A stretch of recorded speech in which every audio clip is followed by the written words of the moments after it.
शुक्रगुजार रहिए, आप ठीक हैं। दुनिया के कुछ हिस्सों में जंग छिड़ी है और आपके करीब कई लोग अपने भीतर आपसे बड़ी जंग लड़ रहे हैं। जैसा कि जो भी यूपीएससी एस्पिरेंट हैं वो सभी जानते हैं कि अक्टूबर, नवंबर, दिसंबर ये 3 महीने हमारे लिए सबसे ज़्यादा क्रुशियल होते हैं, बिकॉज हमें इसमें मैक्स ऑफ द सिलेबस अपना कवर कर लेना होता है। Okay, first of all hi, I am Ray, good morning, I hope you all are doing great. और इस सिलेबस को कवर करते हुए मोस्ट ऑफ द टाइम हम मेंस और ऑप्शनल की बात करते हैं कि मेंस एंड ऑप्शनल कर लें, थोड़ा बहुत आंसर राइटिंग का ग्लिम्स भी रखें। अगर मान लो अच्छे स्केल पे आंसर राइटिंग नहीं कर रहे हो तब भी ऐसा हो कि आपने हर एक सब्जेक्ट के थोड़े थोड़े आंसर राइटिंग किए हों, सो दैट अगर आप प्रीलिम्स की तैयारी जनवरी से करना स्टार्ट कर दोगे एंड देन प्रीलिम्स क्वालिफाई हो जाएगा तो ऐसा नहीं रहेगा कि आपको पूरा का पूरा मतलब एक भी आंसर कभी लिखा नहीं है, पूरा बहुत ज़्यादा लोड नहीं रहेगा। फिर ऐसा रहेगा कि हमें स्पीड सही करनी है, प्रैक्टिस करना है, तो ये सब वाली बात रह जाती है। एंड एनसीईआरटी पढ़ने का अपना अलग तरीका होता है। मेरे पढ़ने का तरीका अलग है, हो सकता है आपके पढ़ने का तरीका अलग हो। जैसे कि मैंने ये पढ़ा है तो अभी मेरी मॉडर्न इंडियन हिस्ट्री की क्लास चल रही है तो मैं उसके लिए एनसीईआरटी पढ़ रही हूँ।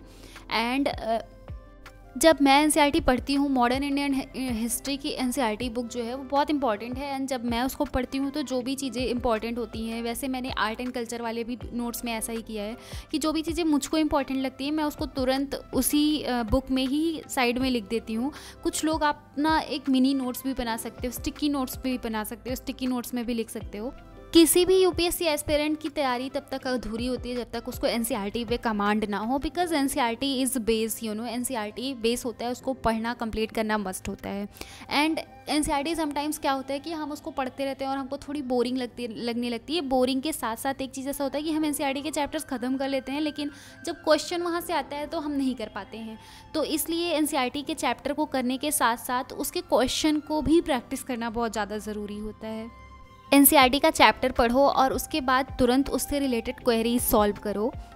जैसे मेरा क्या है, मैं अपनी एनसीईआरटी पढ़ती हूँ और उसके तुरंत बाद मेमो यूपीएससी नाम का एक ऐप है जिसको खोलती हूँ। जो भी चैप्टर पढ़े रहते हूँ उसी के क्वेश्चंस तुरंत अपने फ़ोन में या फिर आईपैड में आप उसको खोलो और उसको फटाफट से तुरंत सॉल्व करो, सो दैट कॉन्सेप्ट क्लैरिटी हो जाए। Memo UPSC explore all questions and answer in an interactive and engaging manner. आप एनसीईआरटी के रिवीजन को इफेक्टिवली मेमो यूपीएससी के एआई बेस्ड रिवीजन टेक्नोलॉजी से रिवाइज कर सकते हो। मेमो यूपीएससी ने एनसीईआरटी के हर उस लाइन से क्वेश्चन बनाए हैं जो कि यूपीएससी के सिलेबस में मेन। मेमो यूपीएससी से क्वेश्चन प्रैक्टिस करते हुए तुम सेल्फ इवेल्युएट कर सकते हो कि तुम्हारा क्वेश्चन सही है कि गलत है। अगर गलत है तो कौन सा आंसर सही है, इसको आराम से उसका एक्सप्लेनेशन भी पढ़ सकते हो। सो या you can also download this app and use effectively file reading NCERT. Link मैंने डिस्क्रिप्शन में दे दिया है, तो go and check it out. तो आज सुबह के टाइम मैंने पहले अपना ऑप्शनल कंप्लीट किया एंड देन फिर मैंने एनसीईआरटी रिवाइज़ की, क्योंकि सर ने बोला था एनसीईआरटी पढ़ के आने के लिए। फिर मैंने एनसीईआरटी रिवाइज़ की एंड देन प्रैक्टिस किया और उसके बाद फिर मैं लाइब्रेरी आई लंच करके एंड देन अब मेरी क्लास स्टार्ट हो गई थी तो मैंने अपना क्लास करना शुरू किया। क्लास करने के बाद फिर मैं अपनी न्यूज़पेपर जो आज मैंने जो लाइब्रेरी में न्यूज़पेपर आता है मतलब वो उससे न्यूज़पेपर पढ़ा एंड बहुत दिन बाद ये पेपर वाला न्यूज़पेपर पढ़ा तो बहुत ऐसे अच्छा लग रहा था। अच्छा, एक बार मेरे को कमेंट करके बताना कि आप लोगों को कौन सा न्यूज़पेपर करना अच्छा लगता है, द हिंदू या इंडियन एक्सप्रेस या फिर कोई और करते हो। जैसे कि इंडियन एक्सप्रेस जो होता है वो ना थोड़ा छोटा होता है, मतलब छोटा इन द सेंस कि उसकी जो विड्थ होती है वो बहुत कम होती है एंड उसमें भी सारे न्यूज़ रहते हैं। And most of the teacher, specially economics के जो टीचर होते हैं वो रिकमेंड करते हैं कि इंडियन एक्सप्रेस पढ़ो। एंड बहुत सारे ऐसे लोग होते हैं जो बोलते हैं द हिंदू तो लेफ्टिस्ट है ये वो, बट मैं अगर अपनी बात सच बताऊं तो मैंने दोनों पढ़ के देखे हैं, अच्छे से दोनों पढ़ा है, थोरोली पढ़ा है। भले ये होता है कि जो है मतलब इंडियन एक्सप्रेस अच्छा होता है, उसका डिटेल वाला एनालिसिस अच्छा होता है, बट पता नहीं क्यों मुझको द हिंदू पढ़ने में जितनी मज़ा आती है ना उतना इंडियन एक्सप्रेस करने में नहीं आता है।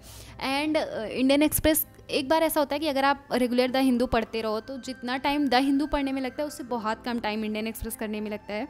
और अच्छा है, आप लोग मेरे को बताओ कि आपको कौन सा अच्छा लगता है। मेरा पर्सनल बायसनेस है towards the Hindu, because when I started preparing even not, जब मैं ग्रेजुएशन कर रही थी तब मैं जहाँ से ग्रेजुएशन कर रही थी वहाँ पे मैं द हिंदू खरीद के पढ़ती थी, तो मेरी शुरू से ही इंगेजिंग द हिंदू के साथ ज़्यादा रही है, तो मैं द हिंदू को ऐसा थोड़ा ज़्यादा प्रीफर करती हूँ। एंड आज मेरी दो क्लासेस लगी हुई थी। पहली तो हिस्ट्री की थी, मॉडर्न इंडियन हिस्ट्री की थी, एंड देन शाम को जोग्राफ़ी की क्लास थी। एंड जोग्राफ़ी की क्लास में अभी रिसेंटली मेरा ओशनोग्राफी स्टार्ट हो गया है। एंड ओशनोग्राफी में सबसे ज़्यादा इंपॉर्टेंट पार्ट होता है कि ओशन में करेंट्स कैसे ट्रेवल करती हैं। एंड इवन बहुत एडवांस लेवल के जो बहुत ज़्यादा ऐसे यूपीएससी की वेटरन हो चुके हैं, बहुत उनको प्रिपरेशन कर चुके हैं, वो भी आपको बहुत अच्छे से ओशन करंट के बारे में नहीं समझा पाते हैं। और ओशन करंट अगर आपको अच्छे से समझ में आ गया ना, तो बहुत सारी चीज़ें मतलब आपको अच्छे से समझ आएंगी, चीज़ें समझ में आएंगी, जैसे कोरल रीफ्स वगैरह ये वो। तो मतलब मेरे को तो बहुत अच्छे से समझ में आया, आज सर ने समझाया था। एंड फिर उसके बाद मैं क्लास ख़त्म करने के बाद रूम पे आ गई, और साथ में आते वक्त मैंने नारियल पानी लिया था। एंड रूम पे आके सबसे पहले मैंने आज साफ़ सफाई का सोचा था, बिकॉज़ मैंने आज सुबह ज़्यादा कुछ किया नहीं था, और कल परसों 2-3 दिन से साफ़ सफाई नहीं कर पा रही थी। तो मैंने सोचा कि आज मैं अच्छे से साफ़ सफाई करूँगी। एंड जो मेरा ब्लॉग देखते होंगे, वैसे ये कोई बताने वाली चीज़ नहीं है, but still I am sharing that I need a clean bed sheet. मतलब मेरी बेड शीट जो है वो एकदम क्लीन होना चाहिए। और मोस्ट ऑफ द टाइम ऐसा होता है, जब मैं घर पे रहती थी तो मेरी बेड शीट हमेशा वाइट कलर की होती थी। पता नहीं, आई डोंट नो मेरा वाइट कलर से क्या लगाव है, उसके बारे में अभी नहीं जाते हैं, बट मुझे ऐसे बेड शीट एकदम साफ़ सुथरी अच्छी चाहिए। एंड जब पहले मैं यहाँ रहती थी एंड कुछ भी मेरे साथ रहता था, तो कुछ अक्सर घर जाता रहता था, तो बेड शीट वो लेके जाता था एंड मम्मा उसको धुलती थी, और उनके साथ पहले ही मेरे पास 2 बेड शीट रहती थी। एंड जब वो आने लगता था तो उसको भिजवा देती थी। बट अभी वो है नहीं, और मैं डेली मतलब मैं जल्दी घर जाती नहीं, मुझको घर गए हो गए 4 महीने, तो मुझे खुद से ही सारा काम करना पड़ता है अपनी बेड शीट जब भी होता है, क्योंकि मैं हर वीक में आई थिंक मेरी एक बेड शीट 1 वीक चलती है। तो फिर मैंने अच्छे से उसको धुलती हूँ और सब साफ़ सफाई रखती हूँ, बिकॉज़ बेड शीट से नो कॉम्प्रोमाइज़, क्योंकि मुझे उसी पे सोना होता है। एंड मैं ऐसे, मेरे साथ ऐसा पता नहीं क्या प्रॉब्लम है कि मैं चाहती भी हूँ कि लोग मेरे बेड शीट पे ना बैठें, बट छोड़ो। एंड फिर मैं किचन पे, क्योंकि भूख भी लग रही थी, एंड मैंने सोचा कि अभी जो खाना बना लूँगी वही रात में भी चलेगा।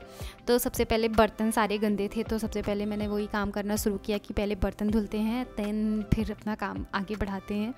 एंड क्या बनाऊँगी I don't know, maybe साबूदाने की खिचड़ी, बिकॉज़ वो द ईजीएस्ट ऑप्शन है एंड द बेस्टेस्ट ऑप्शन है।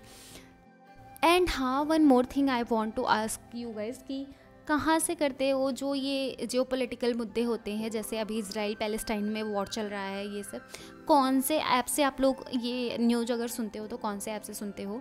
मेरा तो है, मैं फर्स्ट पोस्ट से सुनती हूँ। एंड मेरा भी अभी मैं ये सब बना के आराम से लेके बैठूँगी एंड अच्छे से न्यूज़ देखूँगी। तो न्यूज़ देखना एक अलग टाइप का वो होता है, और इससे बहुत सारी चीज़ें समझ में आती हैं। और as a UPSC aspirant if I tell you guys कि हमारा हर चीज़ में फ़ायदा होता है। हम अगर न्यूज़ देखते हैं तब भी फ़ायदा है, पढ़ते हैं तब भी फ़ायदा है, सब चीज़ में फ़ायदा है। एंड ये है साबूदाने की खिचड़ी जो कि बन गई है, और बनने के बाद कितनी अच्छी लग रही है, यू कैन सी। एंड मेरे पास थोड़े से बनानाज रखे थे, तो मैंने वो भी किया और सब कुछ ला के टेबल पर रख दिया। एंड अब इत्मीनान से बैठ के खाऊंगी। And one more thing I want to share that ऐसे मैं अकेले, मुझे रहना बहुत पसंद है, क्योंकि मुझे पता है ना कि अगर मेरे साथ कोई और रहता है तो ऐसा होता है कि बहुत बार मतलब चीज़ें मुझे नहीं समझ में आती सामने वाले बंदे की, या फिर मैं ज़्यादा कुछ उसको बता देती हूँ जो नहीं बताना चाहिए, या फिर मुझे समझ नहीं आता कि कहाँ पे अपने आप को लिमिट करना है। एंड अकेले रह के मुझे ऐसे बहुत अच्छा लगता है। मैं अपने लिए खाना बनाई, खाना अकेले खाते हुए, न्यूज़ देखते हुए एंजॉय किया। एंड फिर बिपिन चंद्रा लेके बैठ गई कि उसको पढ़ेंगे, ख़त्म करेंगे एंड फिर सोएंगे।